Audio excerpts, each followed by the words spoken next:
Assalamualaikum warahmatullahi wabarakatuh. Waalaikumsalam warahmatullahi wabarakatuh. Nama saya Pangeran Nayaka dari Tetap Buku 1. Menjelaskan tentang narkotika untuk menurut psikologi medis adalah obat yang menghilangkan rasa nyeri dan berasal dari veteran dan dapat menimbulkan efek mabuk dan stupor bengong. Berdasarkan menurut buku nomor 9 tahun 1976, arti narkotika adalah obat atau bahan obat yang tergolong dalam pengertian di atas, dan obat atau bahan obat yang berasal dari tanaman kokain atau tanaman ganja. Penyalahgunaan narkotika menjadi masalah berbagai belahan dunia, termasuk Indonesia.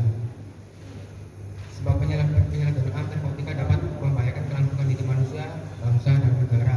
Oleh sebab itu, di berbagai negara telah dinyatakan perang terhadap narkotika dan telah dilakukan bermacam-macam usaha untuk menanggulanginya. Ada beberapa jenis narkoba, contohnya yaitu musika garam. Turunannya seperti candu, morfin, heroin, dan kokain, dan jenis-jenis obat berbahaya yang disalahgunakan secara gelap yaitu rofinol, valium, oxazon, magadon, bismol, becadestatin. Menurut buku nomor 9 tahun 1976 tentang narkotika, disebutkan di dalam pasal 23 ayat 7 bahwa penyalahgunaan atau memakai drug abusers narkotika itu selain sebagai korban narkotika, juga sebagai pelaku kejahatan agresor, sehingga dapat dijatuhkan hukuman pidana seperti diatur dalam undang-undang tersebut. Sedangkan ancaman hukuman menurut buku nomor 9 tahun 1976 diatur sebagai berikut: kokain dan ganja menanam dipidana penjara selama-lamanya 6 tahun dan denda setinggi-tingginya 10 juta rupiah. Menurut saya untuk mencegah narkoba yaitu bertemanlah dengan orang yang lebih baik, menjauh dari narkoba, dan sering-sering istighfar. Saja bagi dari saya. Assalamualaikum warahmatullahi wabarakatuh. Waalaikumsalam warahmatullahi wabarakatuh.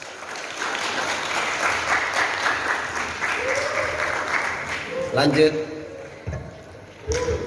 Bismillahirrahmanirrahim. Assalamualaikum warahmatullahi wabarakatuh. Waalaikumsalam warahmatullahi wabarakatuh. Nama saya Safarudin Royhan Ardani, akan menjelaskan penyalahgunaan seksual. Penyalahgunaan seksual adalah melakukan hubungan seksual kelamin antara laki-laki dan perempuan di luar nikah. Dalam hukum Islam, zina dibagi menjadi dua, yaitu zina muhsan dan zina ghair muhsan. Zina muhsan yang dilakukan oleh orang yang sudah akil atau baligh dan merdeka, dia sudah nikah, hukumnya adalah dirajam dengan batu sampai mati. Zina yang kedua adalah zina ghair muhsan, yaitu zina yang dilakukan oleh orang atau sudah akil, baligh dan merdeka, sedangkan dia belum pernah menikah. Hukumnya adalah didera atau dipukul sebanyak 100 kali. Bahaya dari perbuatan zina ini adalah mengganggu stabilitas keamanan. Lebih. Bismillahirrahmanirrahim.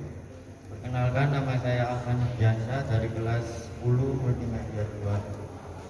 Di sini saya akan menjelaskan tentang penyakit masyarakat, yaitu narkotika. Narkotika menurut farmakologi medis adalah obat yang menghilangkan rasa nyeri yang berasal dari daerah visceral dan yang dapat menimbulkan efek stupor, yaitu bengong, masih sadar tetapi harus didetak serta adiksi.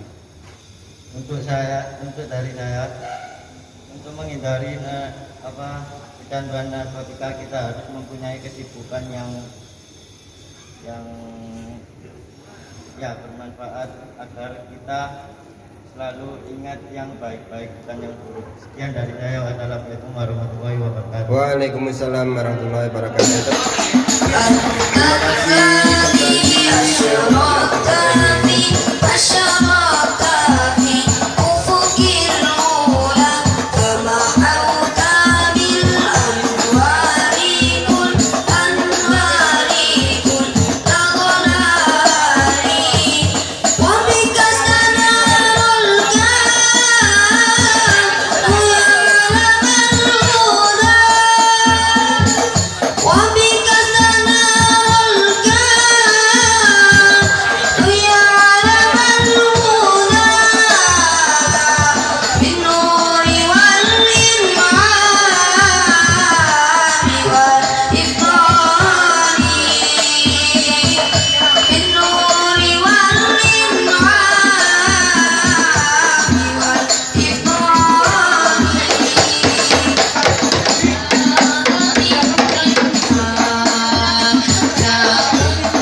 Bismillahirrahmanirrahim. Alhamdulillah wa syukurillah wa ala ni'amillah. La hawla wa la quwwata illa billah. Allahumma salli wa sallim wa barik ala khatamil anbiya wal mursalin Sayyidina wa habibina wa syafi'ina wa qurrati a'yunina Muhammadin sallallahu alaihi wasallam wa ala alihi wa ashabihi ajma'in, amma ba'd. Hadratul mukarramin, para alim, para bapak ibu guru yang sangat kami hormati, wabil khusus sahibul fadilah wa sa'adah Bapak Ustadz Haji Barun selaku Kepala Sekolah Sekolah di Idam Surabaya, hadirin para bapak, para ibu, anak sekalian yang sangat kami cintai dan kami banggakan. Pertama-tama dan yang paling utama, mari kita selalu bersyukur kehadirat Allah Subhanahu wa Ta'ala atas limpahan rahmat taufik hidayah, sehingga kita semua bisa melaksanakan sholat zuhur dengan berjamaah dalam keadaan sihah wa'afiyah. Mudah-mudahan sholat kita, puasa kita, semua amal ibadah kita diterima oleh Allah Subhanahu wa Ta'ala. Amin Allahumma amin. Kedua kalinya sholawat dan salam semoga selalu tercurahkan pada junjungan kita Nabi besar Muhammad sallallahu alaihi wasallam dengan ucapan Allahumma shalli ala Muhammad.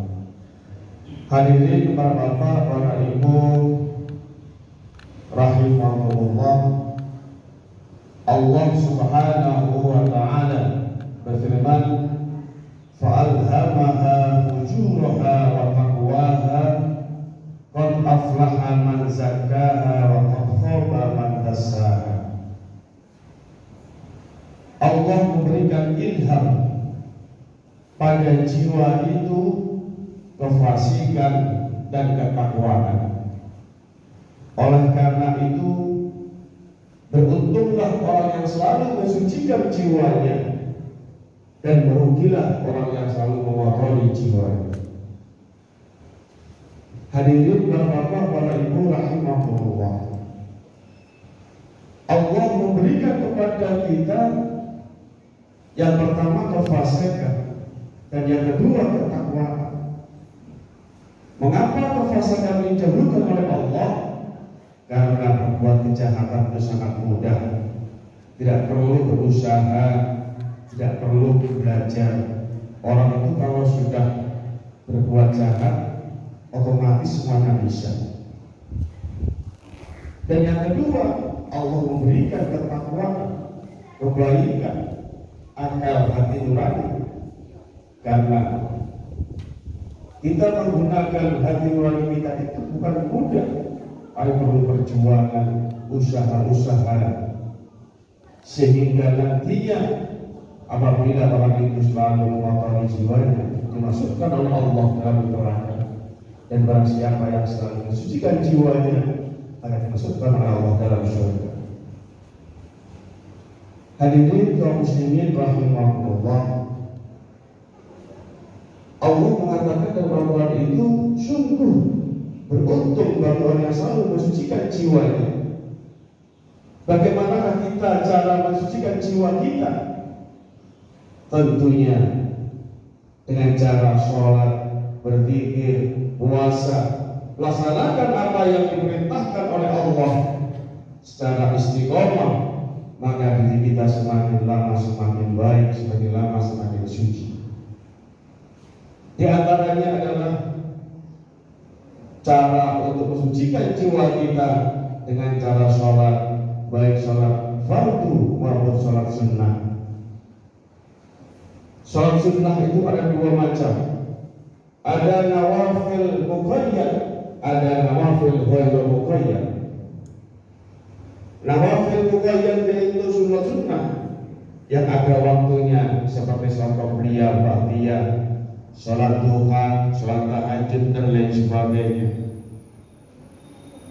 Yang kedua, nawafil ghairu muqayyad, sholat sunnah yang tidak ada waktunya, yaitu sholat mutlak, kapan saja, di mana saja kita diperbolehkan untuk melaksanakan sholat sunnah. Di samping itu ada sholat sunnah yang disunnahkan untuk berjamaah, dan yang kedua ada sholat sunnah yang tidak disunnahkan untuk berjamaah. Sholat sunnah yang disunnahkan untuk berjamaah seperti halnya sholat tarawih, sholat Idul Fitri, Idul Adha. Sholat sunnah yang tidak disunnahkan untuk berjamaah seperti halnya sholat qabliyah, ba'diyah, dan lain sebagainya. Hadirin para ibu rahimahullah, betapa pentingnya sholat itu. Bahkan dalam sebuah hadis dikatakan, sholat jamaah merupakan ra'su kulli fadilah wa ra'su kulli ibadah. Sholat itu merupakan inti dari segala ibadah dan pokok dari segala fadilah. Tidak ada ibadah yang mampu untuk menandingi pahala sholat berjamaah. Oleh karena itu, kita semua harus selalu berusaha semaksimal mungkin untuk selalu melaksanakan perintah Allah, yaitu sholat, baik sholat fardu maupun sholat sunnah. Karena kebanyakan orang-orang itu banyak yang berani meninggalkan sholat, alasannya sibuk. Ada lagunya dia, subuh kesiangan, zuhur kerepotan, asar di perjalanan, maghrib kecapean, isya.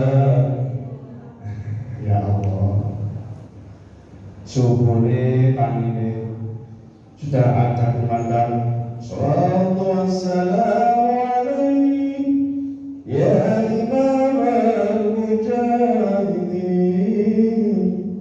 ya Rasulullah.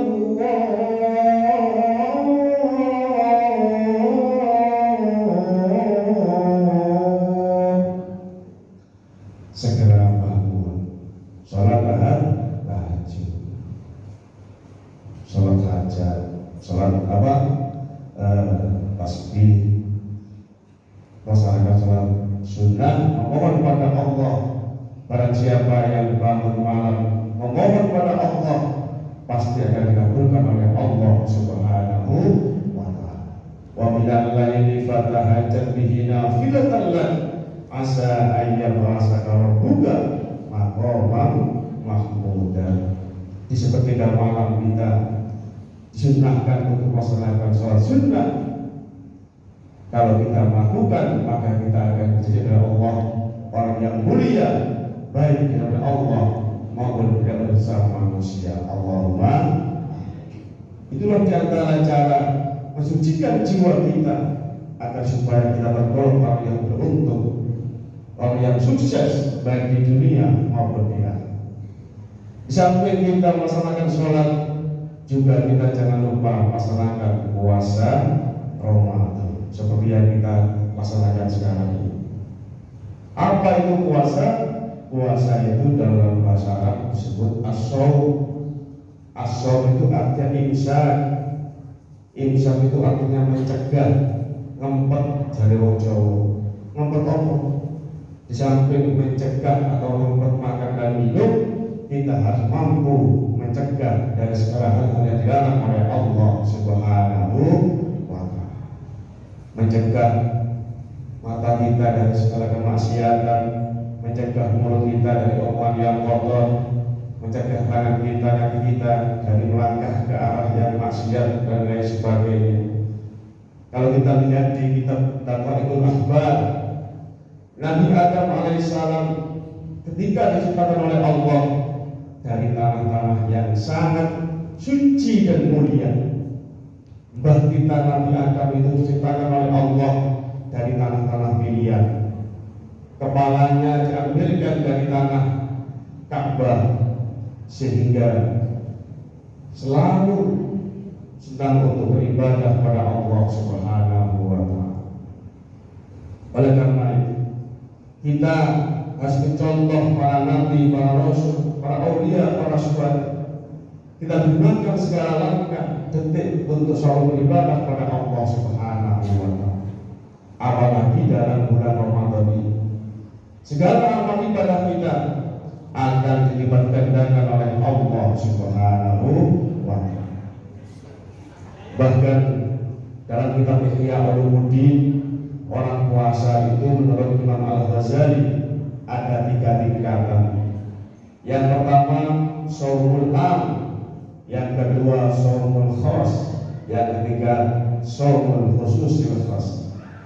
Tingkatan yang paling rendah orang berpuasa itu adalah shaumul am, tidak makan, tidak minum, akan tetapi belum mampu mencegah anggota tubuhnya dari hal-hal yang dilarang oleh Allah Subhanahu wa Ta'ala. Masih berani berbicara kotor, masih berani melihat kemaksiatan dan lain sebagainya.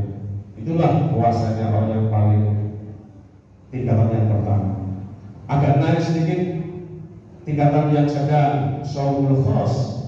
Di samping orang itu tidak makan, tidak minum, juga mencegah dari hal-hal yang dilarang oleh Allah Subhanahu wa Ta'ala.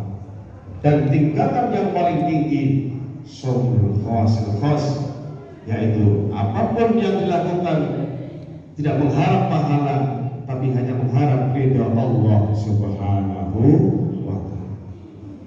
Memang puasa yang kita laksanakan ini jangan sampai kita kotori dengan perbuatan-perbuatan yang dilarang oleh Allah.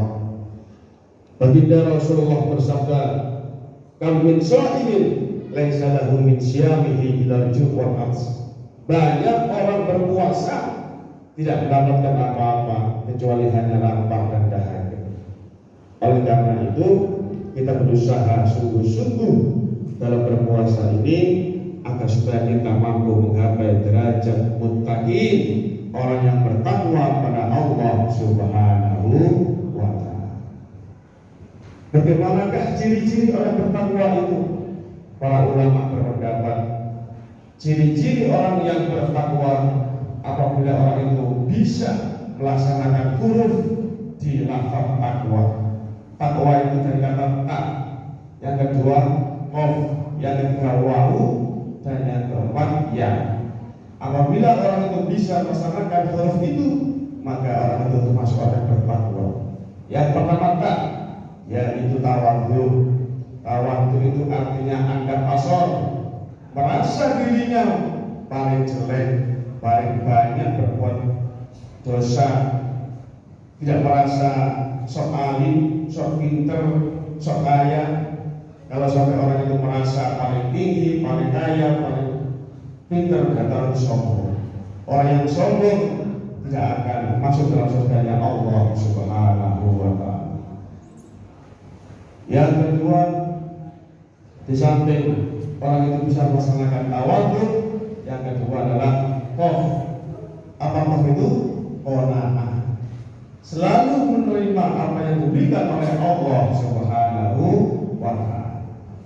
Selalu bersyukur pada Allah, baik bersyukur dengan cara hati, artinya orang yang bersyukur dengan hatinya merasa bahwa apapun yang diterimanya sama-sama dari Allah Subhanahu wa Ta'ala. Yang kedua, syukur dengan mulutnya, selalu membaca alhamdulillah, alhamdulillah. Dan yang ketiga, bersyukur dengan perbuatannya. Allah memberikan kesehatan, digunakan untuk sholat, puasa, digunakan untuk mengaji dan lain sebagainya.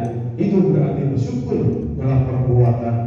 Dan yang keempat, bersyukur dengan perawatan. Artinya Allah memberikan kesehatan, dirawat dengan baik, dijaga dengan baik. Artinya tidak makan sembarangan, selalu makan yang halal dan baik. Karena ada orang itu yang diberi kesehatan, dia tidak bisa merawat, minum keras, mabuk-mabukan, makanannya sabu-sabu. Na'udzubillah min. Itu berarti tidak mensyukuri kepada Allah, tidak bisa merawat apa yang diberikan oleh Allah Subhanahu wa Ta'ala.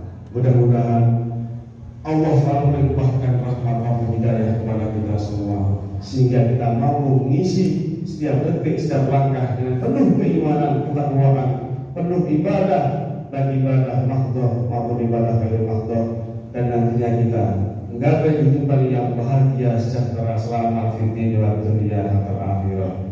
Demikian yang kami sampaikan, mudah-mudahan bermanfaat. Masalah fid dunya wal akhirah. Kurang lebihnya mohon maaf. Ihdinas siratal mustaqim. Wallahu muwaffiq ila aqwamit thoriq. Assalamualaikum warahmatullahi